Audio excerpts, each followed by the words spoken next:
کے باوجود بھی میرا کاروبار تو چل رہا ہے. میں سودی کاروبار کر رہا ہوں, لوگ تو میری عزت کر رہے ہیں. مسجد کی کمیٹی کا میں صدر بھی ہوں, میں معززین شہر میں شامل بھی ہوں, لوگ مجھے جلسوں میں مہمان خصوصی بھی بلاتے ہیں, میں ایم پی اے بھی منتخب ہو گیا ہوں, مجھے وزارت کا قلمدان بھی سونپ دیا گیا ہے. وہ میاں اللہ کی نظر میں ان چیزوں کی اہمیت ہی نہیں ہے. یہ چیزیں ہوتی کیا ہیں؟ وہ یہ نہیں چھینتا, وہ ہدایت چھینتا. وہ روٹی نہیں چھینتا, وہ تو نمرود کو بھی روٹی دیتا تھا. اس نے کبھی سورج کو منع نہیں کیا کہ اس کے گھر میں روشنی نہ کر, یہ حامان کا گھر ہے, یہ قارون کا گھر ہے, یہ میرے دشمنوں کا گھر ہے, اس کے گھر میں روشنی نہیں ہونی چاہیے. چاند کو کہتا ہے اپنی کرنیں بکھیر, سورج کو کہتا ہے اپنی روشنی بکھیر. جس طرح باجزید کے گھر میں روشنی ہوتی ہے, اس مکار کے گھر میں بھی ایسی روشنی ہوتی ہے, فرق نہیں پڑتا. تو وہ کرم نوازیاں تو نہیں رکتی, لیکن اللہ جب کسی سے ناراض ہوتا ہے تو اس سے ہدایت کی توفیق سلب کر لیتا ہے, تو اعلان جنگ ہوتا ہے. تو پھر وہ ٹکرے بھی مار رہا ہو تو اس کی رسم کی نماز ہوتی ہے, اس کا ماتھا جھک رہا ہوتا ہے, دل نہیں جھک رہا ہوتا, کیونکہ ہدایت سلب کر لی گئی. جب اندر سے روح ہی نکال لی جائے تو باقی بچتا کیا ہے. یہ بات ذہن میں رکھیے گا کہ اللہ تعالیٰ جل شانہ نے ہمیں جن کاموں سے روکا ہے, جن کاموں سے منع کیا ہے, ان کاموں کے کرنے میں ہمیں کبھی بھی بھلائی اور خیر نہیں مل سکتی. یہ ہم جب اچھی طرح سے ذہن نشین کر لیں, اگر اللہ پر ہمارا یقین اور یقیناً اس پر ہمارا ایمان ہے, تو پھر وہ امر جو اللہ کی طرف سے جن سے روک دیا گیا, تو ہم کبھی بھی ان کے قریب تک نہ جائیں. اور جن کاموں کے کرنے کا اسے حکم دیا گیا, اس کی حکمتیں نہ بھی ہمیں معلوم ہو. آج جدید سائنس تحقیقات کرتی ہے تو ہمارے سامنے آتا ہے کہ وضو کے کیا فوائد ہیں. آج ہمیں لوگ بتاتے ہیں کہ جناب آپ امامہ باندھیں گے تو سن سٹروک سے بچ جائیں گے.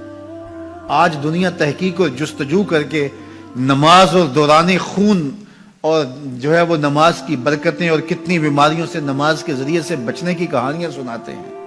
اچھی بات ہے, نماز سے صحت پہ اثر پڑتا ہے. یہ اچھی بات ہے کہ وضو سے بہت ساری بیماریوں سے نجات ملتی ہے. یہ اچھی بات ہے کہ سر پہ امامہ باندھ لے تو سن سٹروک سے بچ جاتے ہیں.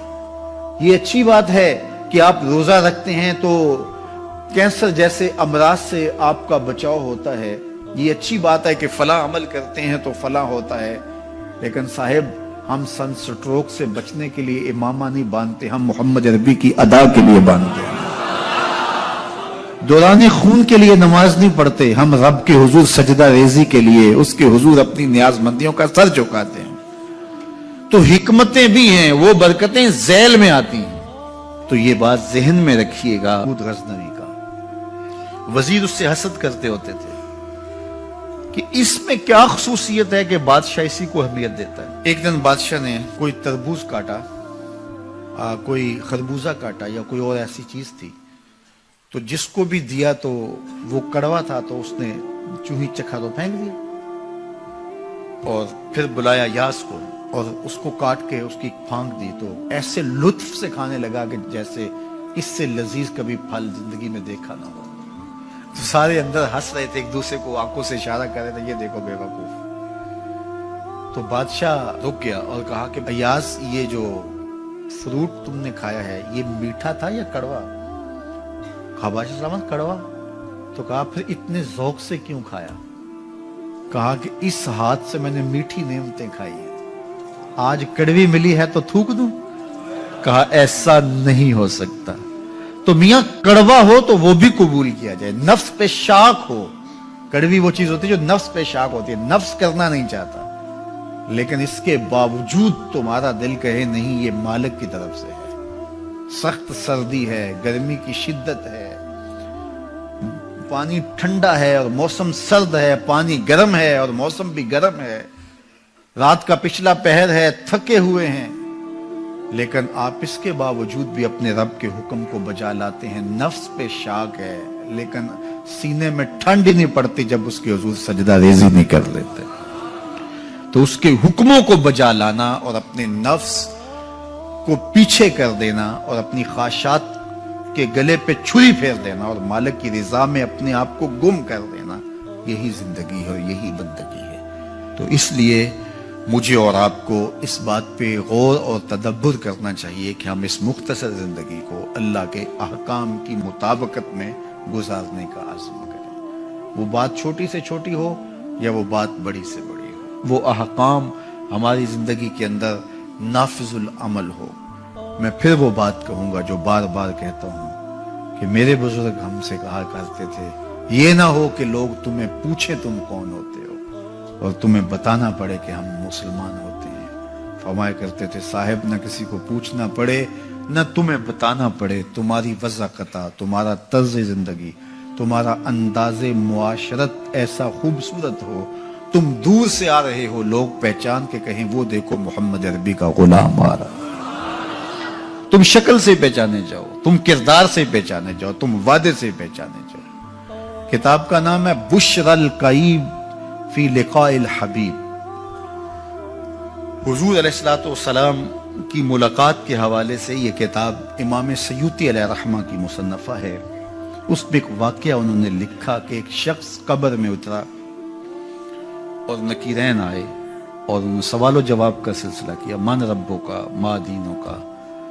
اچھا، اس کی داڑھی میں چند بال سفید تھے جن کو وہ مہندی لگایا کرتا تھا۔ تو جب منکر نے کہا کہ من ربوں کا، تو نکیر نے اس کا ہاتھ پکڑ کے پیچھے کھینچتے ہوئے کہا اس سے سوال پوچھ رہا ہے، تو دیکھ نہیں رہا اس کی داڑھی میں اسلام کا نور چمک رہا ہے، اس کی داڑھی میں اسلام کا اجالا تمہیں دکھائی نہیں دے رہا؟ تو تمہاری وجہ قطعی ایسی ہو کہ فرشتے بھی دیکھیں کہ یہ حضور کا غلام آ رہا ہے۔ اللہ کے ذکر سے رخ پھیر لے، اللہ کی یاد سے رخ پھیر لے، اللہ کے دین سے اعراض کرے، تو پھر خدا شناسی، قناعت، توکل اور اعمال خیر تو اس سے چھن ہی جائیں گے، اس کو خود فراموشی کے عذاب میں مبتلا کیا جاتا ہے۔ اور قرآن مجید نے ایک دوسرے مقام پہ ارشاد فرمایا وَلَا تَكُونُوا كَالَّذِينَ نَسُوا اللَّهَ فَأَنسَاهُمْ أَنفُسَهُمْ، ان لوگوں کی طرح نہ ہو جانا جنہوں نے رب کو بھلا دیا، وہ بھول گئے، اپنے رب کو بھول گئے۔ غفلت ایسی طاری ہوئی سویر سے لے کر شام تک اور شام سے سویر تک، دنیا دنیا اور دنیا ہی مقصد حیات بن گیا۔ دنیا میں آئے کس لیے تھے، مقصد کیا تھا، بھول گئے۔ میلہ دیکھنے کے لیے آئے تھے، گھر کا راستہ بھول گئے۔ اللہ اکبر۔ تو فرمایا تم ان لوگوں کی طرح نہ ہو جانا۔ پھر اللہ نے انہیں سزا کیا دی، رزق کے دروازے بند کر دیے؟ نہیں۔ ان کی سانسیں چھین لی؟ نہیں۔ سورج کو حکم دے دیا اس کے آنگن میں روشنی نہ بھیجنا؟ نہیں۔ چاند کو چاندنی بکھیرنے سے روک دیا؟ نہیں۔ آب و ہوا روک دی گئی؟ نہیں۔ انہیں کیا سزا ملی جنہوں نے رب کو بھلا دیا؟ فرمایا فَأَنسَاهُمْ أَنفُسَهُمْ، اللہ نے انہیں ان کی ذاتوں سے انہیں بے خبر کر دیا۔ جو خدا فراموش ہوئے وہ خود فراموش ہو گئے، انہیں اپنے آپ سے ہی آگاہی نہ رہی۔ اور مجھے بتاؤ، جسے یہ بھی نہ پتا ہو کہ میں کون ہوں، اپنی شناخت جو بھول جائے، اس کے پلے ہوتا کیا ہے؟ اقبال نے کہا تھا نا، اپنے من میں ڈوب کر پاجا سراغ زندگی، تو میرا نہیں بنتا تو نہ بن، اپنا تو بن۔ مجھے بتائیے 6 فٹ کا جوان ہو، قدے رانا رکھتا ہو، اس کی آنکھیں عقابی ہوں، ماتھا کشادہ ہو، رنگ چمک رہا ہو، ہونٹ گلابی ہوں، لیکن اس کی قمیض کے پیچھے گھر کا ایڈریس لکھا ہو کہ کسی کو ملے تو اس ایڈریس پہ پہنچا دے، تو آپ اس کا چہرہ دیکھ کے کہتے ہیں واہ کیا جوان رانا ہے، کیا اس کے ہونٹ گلابی ہیں، کیا نرگسی آنکھیں ہیں، کیا خوبصورت چہرہ ہے، کیا شمشاد قد ہے۔ لیکن اچانک نظر پڑی تو اس کے گھر کا ایڈریس اس کی قمیض کے پیچھے لکھا تھا۔ آپ نے کہا میں نے دور سے دیکھا، اس کا تو توازن عقلی ہی ٹھیک نہیں، یہ تو بیچارہ جو ہے وہ پاگل ہے۔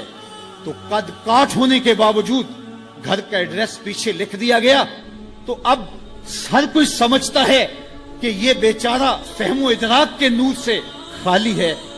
قدے رانا پہ ترس آنے لگ جاتا ہے، اور وہ آنکھیں جن میں ڈوب جانے کو، جھیل جیسی آنکھوں میں غوطہ لگانے کو جی چاہتا تھا، تو اب ترس آنے لگ جاتا ہے کہ یہ بیچارہ تو خود فراموش ہے۔ اللہ فرماتا ہے جس نے رب کو بھلا دیا، تم یہ نہ دیکھو اس کے بنگلے کتنے ہیں، یہ نہ دیکھو اس کے پاس کوٹھیاں کتنی ہیں، یہ نہ دیکھو اس کی چمکتی ہوئی کتنی لمبی گاڑی ہے, یہ نہ دیکھو کہ عالی نسب ٹاؤن کے اندر اس کا گھر ہے, یہ نہ دیکھو اس کا بینک بیلنس کتنا ہے, ہاں یہ بھی نہ دیکھو اس کے پاس وزارت کا قلم دان ہے, یہ بھی نہ دیکھو کہ یہ وزارت عظمیٰ کی کرسی پہ بیٹھا ہوا ہے, یہ بھی نہ دیکھو کہ اقتدار کی مستند پہ جھولتا ہے, یہ بھی نہ دیکھا ہو کہ یہ ڈائس پہ کھڑے ہو کے نعرے لگاتا ہے, لوگ آگے سے جواب دے کے واہ واہ کے ڈونگرے برساتے ہیں. کہا اس کی قمیض کے پیچھے لکھا ہوا ایڈریس پڑھ لو, فَأَنْسَاهُمْ أَنفُسَهُمْ. یہ وہ شخص ہے کہ جو اپنا پتہ بھول چکا ہے, جسے پتہ ہی نہیں کہ میں کون ہوں, اس دنیا پہ آیا کیوں, جو آ کے بھول گیا ہے اسے گھر کا رستہ ہی نہیں مل رہا, اور یہ بھاگا پھر رہا دنیا کے اندر. کیا بتائیں حباب کیا کار نمایاں کر گئے, بی اے کیا, نوکر ہوئے, پینشن ملی اور مر گئے, زندگی کا مقصد ہی نہیں ملا. کہا جو اس دنیا میں اندھا رہا کل قیامت کے دن بھی نابینا اٹھایا جائے گا. اس سے ان آنکھوں کی بے نوری مراد نہیں ہے, اس سے دل کی بے نوری مراد ہے.